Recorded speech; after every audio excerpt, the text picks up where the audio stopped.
What's up, everyone? Welcome back to the channel. I'm so excited for 2025 race season. We are just getting started.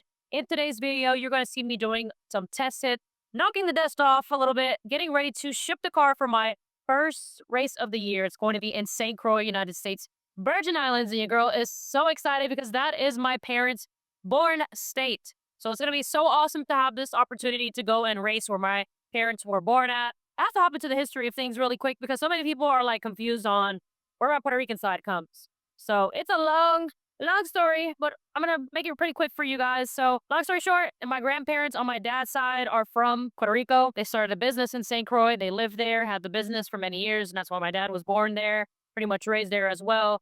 They sold the business once my dad graduated and moved back to Puerto Rico. So my dad's side is still in Puerto Rico. And it comes to my mom. She was born and raised as well in St. Croix, and she met my dad there.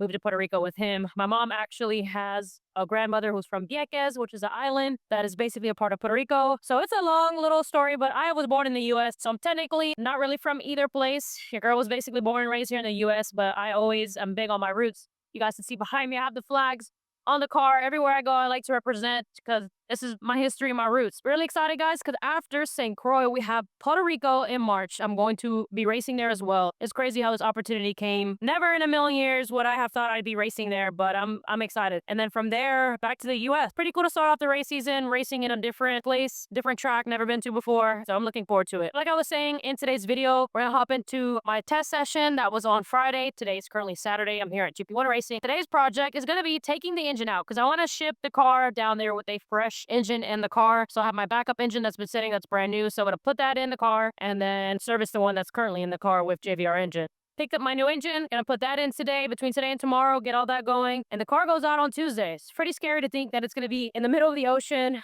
on a shipping container. Like, I know that this is done often. It's not the first time. This happens all the time. People ship their cars pretty frequently, but first time for me. So it's kind of scary to load this car up and to race. So really looking forward to it. Let's hop into today's video.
About 2 years now?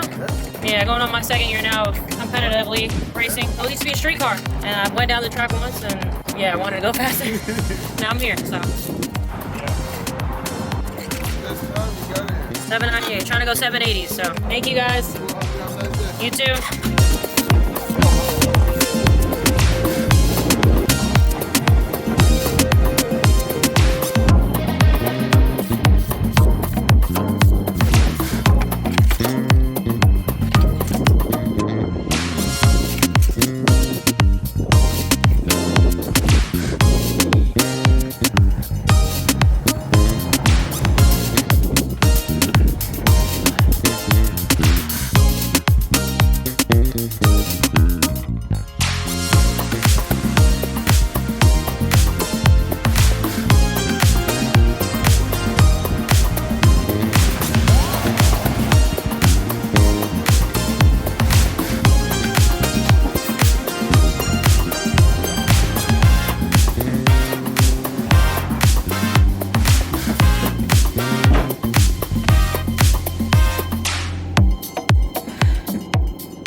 how the test session went. I say it was very successful, and it was good to get back behind the wheel and just get myself ready in the zone for 2025 race season. So here I am at GP1 Racing, getting ready to do an engine swap. I've done this several times, so it's kind of like clockwork now. Gonna go ahead, like I said, and remove the engine.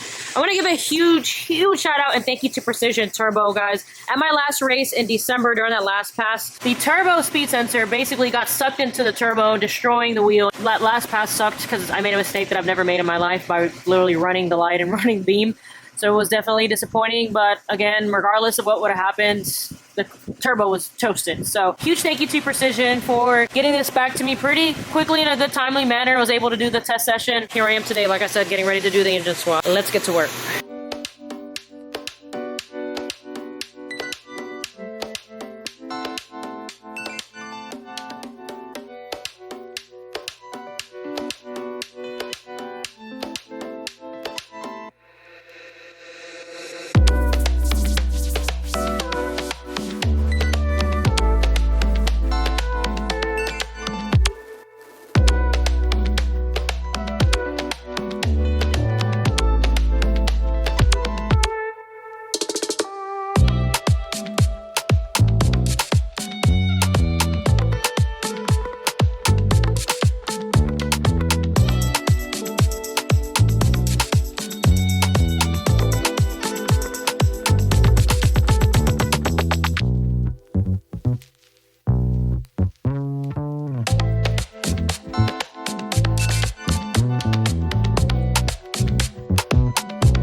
guys, what a long 3 days it has been. From Friday's test session to Saturday's engine swap to yesterday cleaning the car and pretty much just prepping, doing last minute things from swapping my slicks. I went through 2 sets on Friday's test session, which is a whole nother story, but front wheel drive world, if you know, you know. We go through slicks pretty often, unfortunately, but it's been a long past 3 days, and it's currently Monday, and I'm getting ready to ship the car out tomorrow, so I'm excited. I'm gonna load the car up on the trailer today. This is it for the week. This lifestyle is absolutely crazy. You gotta do what you gotta do. I love racing, and this is all part of racing, working on the car. I'd love to be involved as much as possible. Huge thank you to Mark from GP1 Racing for just helping me and giving me a hand with this platform in general and giving me the shop to use and just being my right hand when it comes to my race program. I'm extremely grateful for him. We guys all-wheel drive Civic behind here. This thing is going to be a beast. I'm trying to convince him to let me drive it one of these days. It would be really awesome, but we'd have to make some adjustments with the pedals and a lot of stuff because I can't reach. This car is going to be crazy when it finally goes down the track the way it's supposed to. Tested it at World Cup, but he had some issues. It was literally a brand new build, so it was just kind of figuring some stuff out. He had to go with bigger injectors and tons of changes. So now the car is back in Florida and he's gonna be doing a lot of stuff this season. Be on the lookout for that. But yeah, guys, it's been crazy. Your girl's tired. Your girl is ready for a break. I get 2 to 3 weeks and I'll be flying out to the Virgin Islands and competing over there. So I'm really looking forward to it. After that, I have Puerto Rico.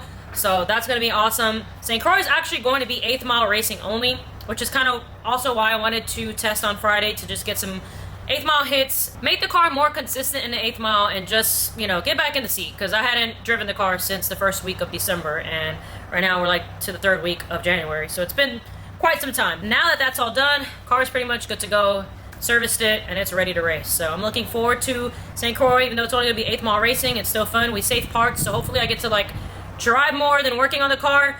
Honestly, our cars really take big hits when it comes to top end, so I think 8th mile will be a little bit more easier on the car. We'll see how it goes. Guys, the car looks so good. It's cleaned. I cleaned it up yesterday. It is ready to ship. Underneath, we are back in business. Car is running. Huge shout out to JBR Engines for building the best engines for the front-wheel drive platform. In my opinion, he's one of the best, and I'm very grateful to have him part of my race program as well. Check him out, jbrengines.com. He sells engines for street cars. Jose from JBR can pretty much build anything that comes to engines. He has all the machines for honing, for sleeving, anything. So if you're interested in building an engine, whether it's 4-cylinder, 8-cylinder, 6-cylinder, he does it all. So be sure to check him out. So that's it for right now, guys. And then tomorrow is another day. We go to the port. I'm going to bring you guys along the way for this process. This is my first time ever shipping the car out, ever putting it in a container. So it's going to be pretty interesting to see how tomorrow goes. Can't lie, I'm a little nervous. This is my blood, sweat, and tears that I put into this car. So it's kind of nerve-wracking knowing that it's going to be in the middle of the ocean, but it isn't the first time it's been done. People ship cars all the time. We'll see how it goes tomorrow. I'm super excited overall. Let's go.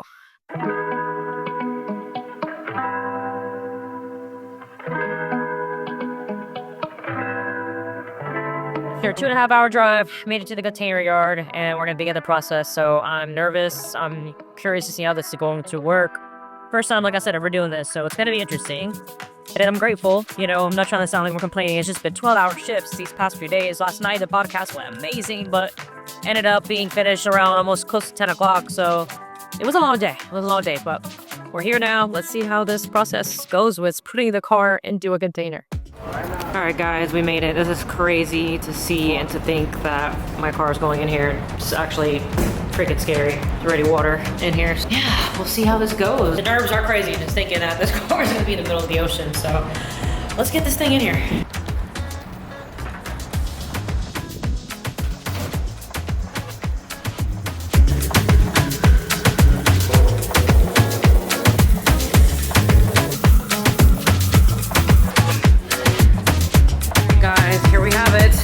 Crazy to see this in a container. All the tools are already at the track, and I mean, we still have plenty of space. I still gotta put the bumper on. It's cool, it fits, so looks like we're in the clear. Here it is, last look of the car. This is nuts. Crazy. We got some other cars and other containers here that are going in the Virgin Islands as well. Next time I see this thing, it'll be on St. Croix soil, USVI.